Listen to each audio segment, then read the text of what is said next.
মোদির মন্ত্রিসভায় হঠাৎ পদত্যাগ, কিন্তু কেন?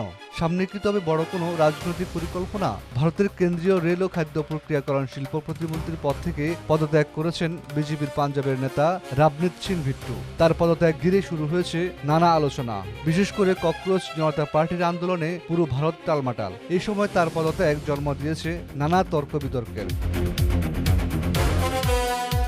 কেউ বলছেন তিনি নির্বাচন করার জন্য পদত্যাগ করেছেন, অন্যরা বলছেন আন্দোলনের কারণে। কোনটা সত্য? আগামী বছরে পাঞ্জাবে অনুষ্ঠিত হওয়ার কথা বিধানসভা নির্বাচন, আর সেই নির্বাচনে সরাসরি প্রতিদ্বন্দ্বিতা করার সম্ভাবনা রয়েছে ভিট্টুর। আম আদমি পার্টি শাসিত পাঞ্জাবে বিজেপির রাজনৈতিক অবস্থান শক্ত করতে বেশ সক্রিয় ছিলেন তিনি। এবার মন্ত্রিত্ব ছেড়ে কি সেই নির্বাচনী লড়াইকে সামনে আনলেন ভিট্টু? 2024 সালে কংগ্রেস ছেড়ে বিজেপিতে যোগ দেন পাঞ্জাবের সাবেক মুখ্যমন্ত্রী বিয়ন্ত সিং এর নাতি রাবনীত সিং ভিট্টু।